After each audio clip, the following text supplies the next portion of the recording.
RSUD Kota Bogor. Untuk topik kali ini, kita akan membahas tema yang sangat penting dan mengkhawatirkan sebenarnya. Karena tema hari ini, kita akan membahas tentang penyakit yang sangat mematikan di dunia, termasuk di Indonesia. Salah satunya adalah penyakit jantung koroner. Nah, siang kali ini kita sudah kedatangan narasumber, yaitu Dr. Ali, spesialis penyakit dalam kardiovaskular. Selamat siang dokter, bagaimana dok kabar hari ini? Selamat siang, Assalamualaikum. Sehat, Alhamdulillah. Alhamdulillah. Terima kasih dokter sudah meluangkan waktunya untuk membagi ilmu kepada sobat sehat RSUD Kota Bogor. Nah dokter, kita akan membahas tema yang sangat menarik dari judulnya, yaitu detak terakhir, mengenal bahaya jantung koroner lebih dekat. Nah, kita akan membahas mungkin dari lebih awal terlebih dahulu ya dok, dari basicnya nih dok. Sebenarnya apa sih itu penyakit jantung koroner itu dok? Ya, terima kasih Dokter Nabila. Ya, Alhamdulillah saya bisa bertemu dan berjumpa dengan teman-teman sobat sehat. Jadi berbicara tentang penyakit jantung koroner, kita berbicara tentang sebuah penyakit yang sangat populer ya, terutama saat ini kita di Indonesia. Kalau dulu kita melihat angka kejadian penyakit jantung koroner, biasanya usianya di atas 50 tahun ya, itu zaman-zaman mungkin 20 tahun yang lalu. Nah, sekarang trennya sudah mulai ada kondisi ya, anak-anak muda sudah mengalami serangan jantung koroner. Sehingga kita melihat jumlah kasusnya pun semakin tinggi gitu. Jadi kita melihat angka kejadian secara nasional itu bisa 1,5% dari populasi penduduk Indonesia. Jadi bisa dibayangkan tinggi sekali, dan sebagian besar diderita di usia 40-an sudah mulai turunnya rata-ratanya. Dan yang unik juga, Jawa Barat termasuk daerah yang angka kejadiannya tinggi sekali di Indonesia dibandingkan provinsi-provinsi besar. Ya, kita tidak tahu apa penyebabnya, namun mungkin perubahan gaya hidup ya, kondisi penyakit-penyakit metabolisme yang sekarang ini semakin tinggi seperti diabetes, hipertensi yang tidak terkendali, stres, ya kan? Semua itu sebagai faktor resiko yang memicu terjadinya penyakit jantung koroner. Jadi apa itu penyakit jantung koroner kan? Jadi kita bertanya-tanya, koroner itu pembuluh darah yang ada di jantung. Kita punya pembuluh darah namanya pembuluh darah koroner. Dia mengaliri jantung itu, bertugas untuk mengalirkan darah dari bagian organ yang ada di badan kita. Jadi jantung itu memompa dengan bantuan dari sirkulasi yang baik. Sirkulasi itu dibantu atau perannya dari pembuluh darah tadi, jadi pembuluh darah koroner. Jadi sama seperti mesin, ketika mesin itu tidak berfungsi maka alirannya tidak mampu ya, alirannya tidak kuat sehingga kerjanya tidak baik. Jadi penyakit jantung koroner itu merusak sirkulasi aliran pembuluh darah yang ada di jantung, sehingga dampaknya bisa mengakibatkan ketidakmampuan bekerja jantung. Ketidakmampuan bekerja itu bisa dari segi pemompanya terganggu, kemudian gangguan dari iramanya karena jantung juga di situ ada sumber irama, dan juga bisa mengakibatkan gangguan pada sistem paru-paru gitu. Dan juga bisa mengakibatkan komplikasi-komplikasi yang lain di bidang di organ yang lain, misalnya ginjal, pembuluh darah di otak maupun di kaki. Jadi penyakit jantung koroner ini merupakan penyakit jantung yang cukup menakutkan dan menjadi prioritas dari pemerintah agar dapat dikurangi angka kematiannya dan dikurangi juga angka kesakitannya, diturunkan komplikasi-komplikasi. Demikian Dr. Nabil. Ya. Baik dokter, sebenarnya kan kalau penyakit jantung ini sering disebut silent killer ya dok. Jadi pasien tuh tidak mengalami gejala-gejala terlebih Iya. dahulu, namun tiba-tiba serangan jantung, bahkan tiba-tiba bisa sampai kematian. Itu kenapa tuh dok? Iya. Jadi benar yang disampaikan oleh Dr. Nabila ya. Jadi detik terakhir itu terkadang datang dari sebuah penyakit yang kita selalu sering dengar, ya, penyakit jantung. Ya. Nah, bagian besar yang menyebabkan terjadinya kondisi ini ya penyakit serangan jantung akut atau penyakit jantung koroner akut, di mana tiba-tiba dalam kondisi tiba-tiba atau dalam waktu singkat aliran darah yang biasanya mengalirkan ke jantung itu tiba-tiba tersumbat, berhenti, ya, atau dia sebagian besar tertutup. Ya, kondisi ini yang mengakibatkan jantung tidak mampu bekerja. Ya, ketika jantung sebagai obat tidak mampu bekerja, berarti seluruh otot jantung juga akan mengalami kekurangan, ya, kekurangan darah. Nah, ini yang mengakibatkan gangguan-gangguan, tensi bisa jadi turun, ya, kemudian paru-paru juga bisa mengalami gangguan, jadi cairan banyak di paru-paru, juga bisa menyebabkan gangguan irama jantung. Karena di dalam jantung itu ada sebuah sistem yang mengatur irama-irama yang normal. Jadi kejadian itu bisa terjadi pada kondisi seperti tadi. Tiba-tiba dalam kondisi tertentu, mungkin pasiennya sedang olahraga, ya, sehingga waktu itu dibutuhkan kerja jantung yang lebih kuat, sementara ternyata alirannya sudah sempit, dan pada waktu yang bersamaan tiba-tiba menyempit, ya, yang kita sebut ada kondisi penyempitan tiba-tiba. Nah, itulah yang menyakitkan buat jantung. Jantung sakit, maka gangguan irama, gangguan pompa bisa terjadi. Nah, itulah yang menyebabkan kejadian-kejadian yang kita temukan ya di masyarakat. Begitu Dr. Nabila. Berarti memang awalnya sudah terjadi penyumbatan di pembuluh darahnya, kemudian ternyata saat kita melakukan aktivitas jantung memompa lebih kuat, akhirnya tiba-tiba terjadi penyumbatan ya dok ya. Nah, makanya gejalanya tidak dirasakan sebelumnya, hanya langsung saat itu. Ya. Tapi apakah ada gejala awal dokter yang bisa kita rasakan sebelum terjadi serangan jantung itu? Ya, ya, secara klinis umumnya ada gejala ya, awal-awal, misalnya rasa tidak nyaman di dada, ya, misalnya kita temukan juga pasien sudah lama misalnya sebagai pasien hipertensi, pasien diabetes, ya, apalagi ditambah pasien tersebut adalah perokok aktif, ya. Jadi ternyata faktor resiko yang tinggi itu datang juga dari bukan hanya penyakit-penyakit kronik seperti tadi ya, diabetes, hipertensi, juga datang dari yang paling besar juga perannya dari faktor resiko kebiasaan, yaitu merokok. Ya. Jadi merokok merupakan salah satu faktor resiko yang kuat untuk terjadinya kerusakan pembuluh darah koroner. Ya.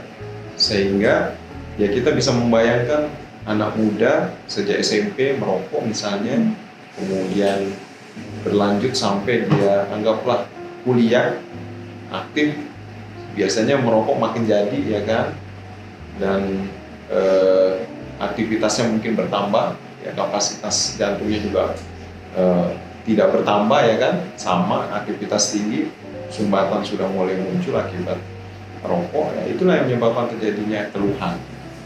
Jadi harusnya pasiennya mengalami adanya kondisi-kondisi awal ya, tidak langsung tiba-tiba serangan mendadak, tidak harus. Ya. Tapi biasanya sebagian besar mereka mengalami gejala-gejala, rasa tidak nyaman di dada, rasa berat di dada, atau rasa seperti nyeri, ya, sifat yang awalnya ringan, waktunya singkat, makin lama makin sering, kemudian keluhannya makin memberat. Dulu aktivitas berat baru muncul nyeri dada, sekarang kok aktivitas ringan juga nyeri dada muncul. Nah, diprovokasi ketika dia stres atau kondisi yang lelah. Nah, pada saat itulah terjadi yang namanya serangan yang berat. Jadi secara umum dia ada gejala, tetapi yang unik juga dari penyakit ini kita temukan ada yang tidak ada keluhan, ya. Oh, tiba-tiba begitu mungkin kurang dari 2 minggu kok mulai tiba-tiba nggak nyaman gitu berarti. Tapi walaupun ya waktunya singkat ya, 2 minggu seminggu, tapi mulai dominan. Nah, setelah diperiksa ternyata sumbatannya sudah lanjut ya. Atau ada juga yang pasiennya normal-normal, atlet ya, dan tiba-tiba jatuh, pingsan, diperiksa, oh ternyata jantungnya ada sumbatan. Jadi kondisi-kondisi ini yang memang mengakibatkan terkadang penyakit jantung koroner susah kita evaluasi ya, terkadang demikian. Baik dokter, jadi dokter udah sempat menjelaskan nih faktor-faktor risiko apa saja yang bisa menyebabkan serangan jantung. Boleh dijelaskan lebih dalam lagi nggak dok? Dari diabetes, hipertensi, merokok, dan pola hidup yang lainnya dok? Jika boleh saya ambil studi penelitian saya ya, yang saya lakukan. Jadi ada 2 studi besar yang saya lakukan. Yang pertama studi yang saya kerjakan pada zaman COVID waktu itu. Jadi di sebuah kabupaten di Sukabumi selama kurang lebih 2 tahun setengah itu saya kumpulkan kurang lebih 500 case yang saya lakukan tindakan untuk pemasangan cincin atau tindakan kateterisasi jantung. Dari seluruh kasus itu 70% itu ada sumbatan yang bermakna kurang lebih ya. 30% sumbatan tidak bermakna, jadi tidak harus dipasang cincin. Kemudian dari kondisi tadi 70% itu ternyata 40 sampai 49% yang saya ingat ya, itu harus dengan kelainan sumbatan yang sangat luas ya. Ya bisa 2 sampai 3. Ini menunjukkan apa? Memang penyakit jantung koroner ini di kita tinggi. Sebagian besar dari mereka itu ada hipertensi, diabetes, merokok, ya, kemudian usia. Ya, jadi 4 faktor ini yang menurut saya, dan 1 kegemukan, gemuk obes. Ya, jadi 5 faktor resiko yang tinggi. Diabetes gimana? Jadi diabetes ya penyakit yang kita kenal ya umum. Diabetes mellitus, gula tinggi, dia bisa merusak pembuluh darah koroner. Akibatnya pembuluh darahnya makin lama menyempit ya. Banyak faktor di situ yang berperan, lemaknya, kolesterolnya, kekakuan otot, dan sebagainya. Ya, walhasil akibatnya pembuluh darah menyempit. Hipertensi juga sama. Hipertensi yang lama juga menyebabkan terjadinya pengecilan penyakit arteri koroner tadi, makin lama makin kecil, mengeras, terus itu terjadi kalsifikasi. Walhasil semuanya ujung-ujungnya nanti penyempitan sebagian besar. Kemudian ada lagi istilahnya usia ya, makin lama usia juga makin tua ya, terjadi banyak perubahan pembuluh darah yang makin terganggu, ada di situ lemak, di situ mungkin perubahan elastisitas dari pembuluh darah. Jadi semua itu menyebabkan ujung-ujungnya faktor resiko penyempitan pembuluh darah. Apalagi merokok udah jelas ya. Rokok itu faktor risiko yang kuat sekali, dan saya rasa sepakat seluruh dokter bahwa merokok itu bisa menyebabkan terjadinya penyakit jantung, khususnya koroner ya, penyumbatan. Itu berbagai jenis rokok ya dok, kan sekarang banyak nih alih-alih, ada rokok batangan, terus rokok yang vape, dan yang hanya nikotin gitu. Ya. Sama aja dok ya faktor risikonya. Semua yang tidak, kita kan bisa berpikir secara sehat ya. Normalnya aja udara yang kita hirup ini kan ya, kalau kena debu aja nggak enak ya. Apalagi kalau bentuknya asap ya, asap setiap hari lagi isep ya, tentu secara normal kita juga bisa berpikir bahwa mungkin kita tidak akan mendapatkan suatu yang manfaat buat paru-paru kita. Kalau debu aja kayaknya kita nggak enak, apalagi asap yang rutin ya. Jadi kerusakannya bukan hanya di jantung tapi di paru gitu. Sama Ya jadinya. Kemudian dokter ini tentang nyeri dadanya. Kan tadi gejalanya tuh sering ditemukan nyeri dada. Namun di masyarakat kita sering bingung nih ada nyeri dada. Bagaimana membedakan nyeri dada itu dari jantung atau dari hal yang lainnya seperti otot atau lambung seperti mah, karena kan pasien kadang mengeluh nyeri ulu hati atau misalnya nyeri dada kanan, apakah itu juga termasuk dari jantung atau bukan? Iya, memang di masyarakat kita muncul tuh ada istilah, saya kayaknya sakit ulu hati nih, mah gitu ya. Jadi semua sakit ulu hati mah. Jadi ternyata ya nyeri di dada itu bisa juga merupakan bagian yang kita katakan nyeri yang sangat tipikal untuk spesifik atau yang sangat khas ke arah jantung, atau yang kedua sangat tidak khas untuk jantung. Mungkin bisa otot, bisa saluran cerna, bisa juga karena penyakit di sekitar jantung, paru-paru. Kalau yang khas untuk nyeri dada jantung umumnya ya seperti yang saya sebutkan, dia letaknya ada di misalnya di kiri, di tengah, ya. Durasinya makin sering, awalnya mungkin 1 menit, makin lama makin sering frekuensinya dan makin berat. Bisa disertai juga dengan faktor pencetus, misalnya dia aktivitas nyeri. Kalau dia beraktivitas makin sering makin nyeri, itu lebih tipikal. Ya.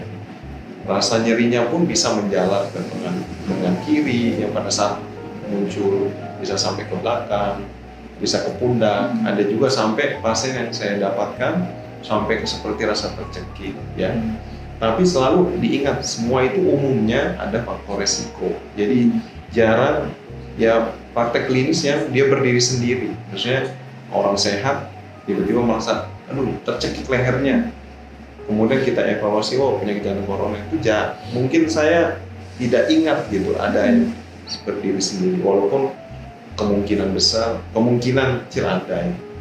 Namun ya semuanya itu ada faktor resiko, kemudian gejala yang jelas oleh ya, kalau yang berpengalaman yang sudah sering melakukan anamnesa kan tampak tuh ya, makin sering nyeri dadanya, rasa berat di dada, bisa menembus sampai ke belakang belikat. Ya, kemudian juga tidak menutup kemungkinan yang tadi disebut seperti sakit mah, karena pembuluh darah itu ada yang lewat sepertinya mengarah ke bawah sehingga alih nyerinya itu seperti sakit mah. Dikasih obat oleh dokter, dirawat oleh dokter, kok nggak ada perubahan.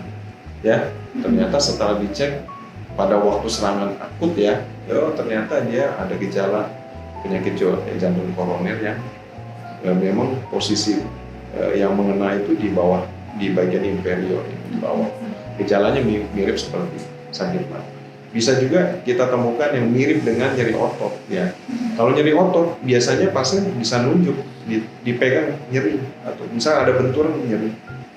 Bukan berarti ini pasti jantung. Umumnya jantung dia tidak bisa dilokalisir. Dan pasien biasanya mengeluh dia pegang dadanya panas atau rasa nggak nyaman di dada sebelah kiri. Bisa nggak sebelah kanan? Bisa kalau jantung yang anomali, yang jantung kanan ya. Jadi jangan berarti kalau jantung pasien bilang atau keluarga jantung kanan saya kok sakit. Nah, tetap prinsip seorang dokter jantung selalu pastikan nyeri itu bukan nyeri yang berbahaya. Ya. Jadi datanglah ke rumah sakit RSUD Kota Bogor. Kita memiliki center layanan penyakit jantung, layanan kardiovaskular. Mudah-mudahan kita bisa membantu untuk menegakkan diagnosis ini secara lebih cepat, lebih akurat, dan bisa maksimal. Berarti memang gejala nyeri dadanya itu kita harus evaluasi juga ya, apakah ada faktor risiko atau tidak. Dan jika memang nyeri dadanya belum sembuh dengan obat-obatan, bisa diperiksakan ke dokter jantung kita, kardiovaskular. Kemudian dokter, tadi kan gejala awal nih dok, nanti apakah apa yang harus pasien lakukan ketika mendapat serangan gejala tersebut di rumah gitu, penanganan awal apa yang harus dilakukan oleh masyarakat kita dok? Ya, jadi ketika sobat sehat ya merasa ada suatu keluhan apapun itu, jika nyeri dada maka sebaiknya lakukan evaluasi ya. Bisa di puskesmas dulu, dicek ada nggak darah tinggi, ada nggak gula, ya kan? Dan sekarang di puskesmas kita sudah lengkap ya, bisa periksa rekam jantung. Kalau dari dokter di sana, oh Pak ini kayaknya curiga ke penyakit jantung koroner, maka evaluasi ke rumah sakit sangat dibutuhkan. Ya. Jadi kita akan melakukan beberapa pemeriksaan, misalnya rekam jantung ulang, USG jantung, bisa juga nanti akan ada pemeriksaan seperti CT scan jantung, ya, untuk evaluasi ada nggak sih penyakit jantung koroner. Ya. Keluhan itu harus selalu diperhatikan, ya, terutama untuk usia tua. Ada kalau anak muda atau setengah baya lah, keluhan itu dominan bisa kita perhatikan. Tapi kalau orang tua dia nggak akan mengeluh. Ya. Saya punya pasien yang kita rawat sebelumnya itu datang dengan keluhan ya rasa berat aja di dada. Keluarganya tidak ngomong apa-apa dok, semuanya oke. Tapi ternyata penyakit jantung koroner karena dia orang tua itu terkadang susah mengungkapkan saya ini sakitnya begini, model begini ya. Terkadang kita juga luput karena kita anggap ini baik-baik aja nih, nggak diajak ngobrol atau apa ya. Jadi pada orang tua berbeda dengan usia muda. Orang tua resikonya sudah pasti ada ya dari segi usia, mungkin juga ada hipertensi lama. Hanya kemampuannya untuk mendeskripsikan terkadang kurang ya orang tua. Mungkin rasa nggak nyaman di dada aja dia bilang, ya tidak ada gambaran rasa berat di dada, rasa nyeri ali, makin lama makin sering. Nah, ada juga gejala yang harus kita perhatikan pada saat rasa nggak nyaman di dada itu muncul keringat dingin. Nah itu lebih apa harus diperhatikan. Kemudian kok lemas, nah, itu juga tanda-tanda yang bisa kita menjadikan perhatian ya. Kalau nyeri otot aja nggak mungkin bikin lemas ya, hanya sakit nyeri. Ada juga nyeri misalnya pada kelainan, anggaplah dada itu kan ada paru-paru, misalnya infeksi, tumor dan sebagainya, gejala-gejala yang di luar paru, tapi karena dia letaknya di sebelah kanan atau kiri dekat dengan jantung, seakan-akan itu bagian dari jantung. Karena itu, sobat sekalian, selayaknya ketika ada kondisi seperti ini bisa melakukan check up ya, minimal di puskesmas, nah, nanti bisa ditingkatkan ke layanan RSUD Kota Bogor. Jadi kalau sobat sehat ada gejala-gejala yang mengarah ke nyeri dada, bisa dijelaskan oleh dokter Ali, boleh segera langsung periksakan, bisa ke dokter di puskesmas, klinik. Kemudian nanti akan jika lebih lanjut bisa dirujuk ke rumah sakit ya dok. Dokter boleh nggak spill sedikit nih untuk obat atau penanganan tata laksana dari penyakit jantung koroner?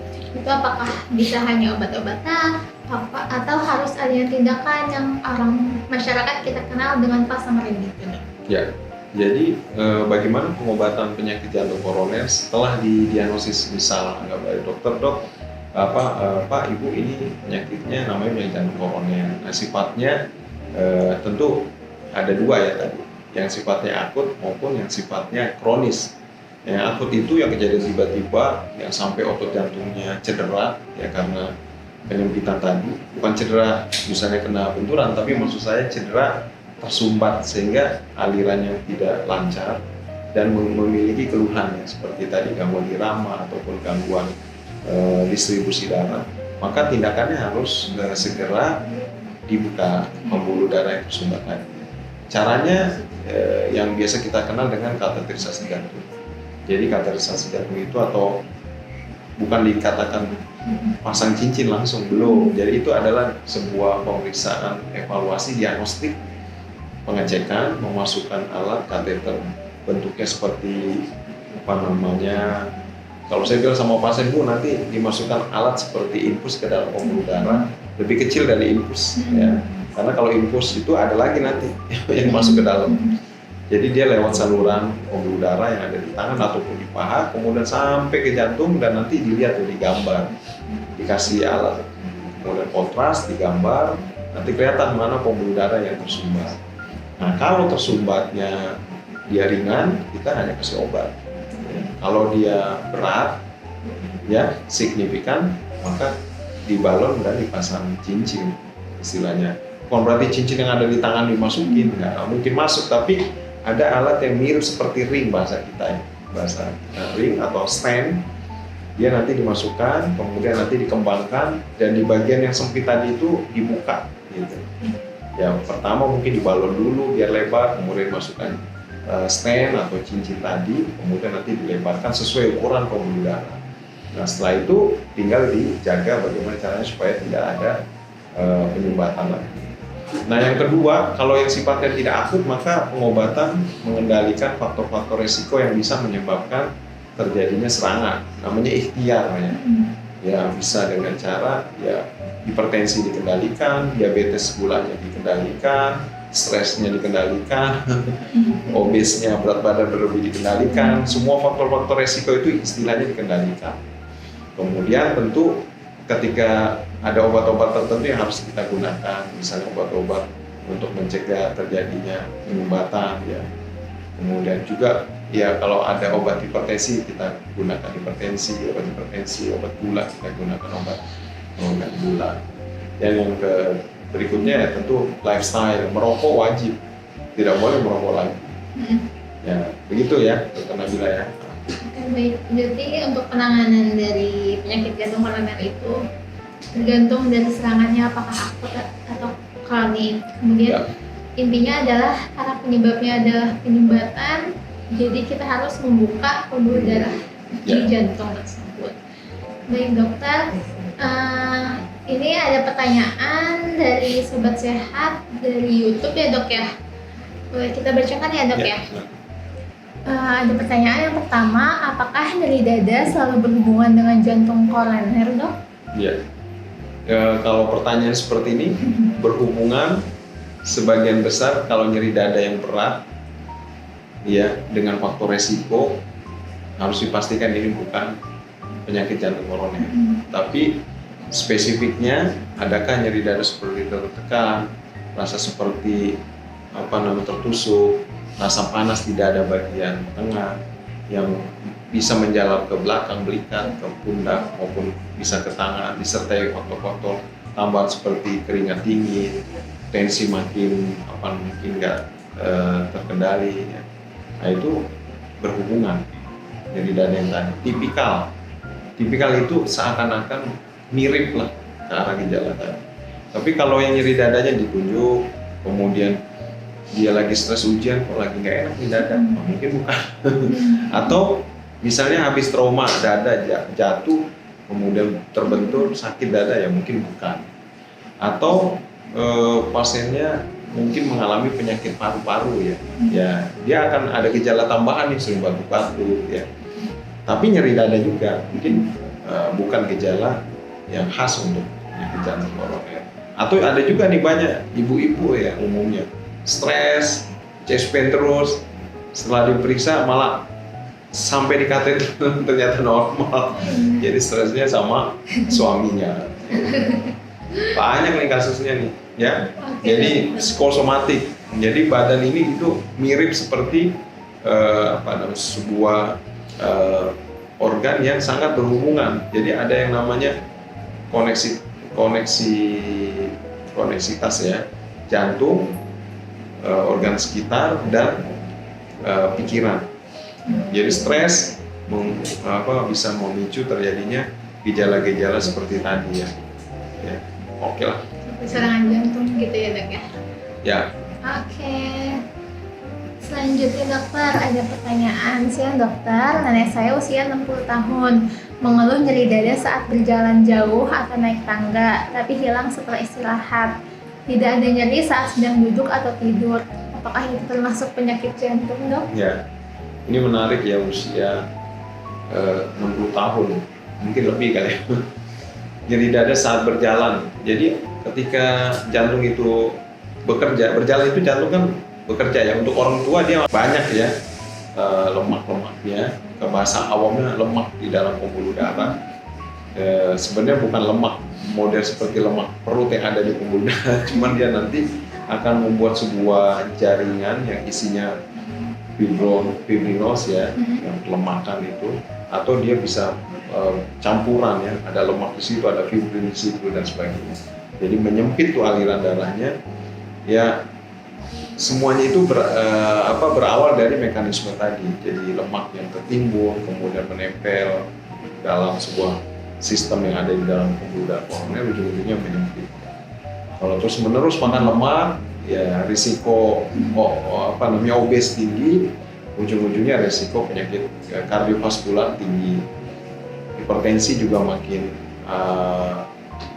mungkin terjadi, jadi memperburuk juga. Ya, jadi sebaiknya dihindari makanan berlemak. Oke dokter, terima kasih jawabannya. Untuk pertanyaan selanjutnya, izin bertanya, apakah penyintas TB paru bisa memiliki risiko terkena penyakit jantung koroner? Ya, kalau risiko, semua orang memiliki risiko, ya. Risikonya ada, tapi positif dia nanti masuk ke dalam kategori penyakit jantung yang mendapat ya kriteria penyakit jantung koroner itu tentu bisa saja iya, bisa tidak.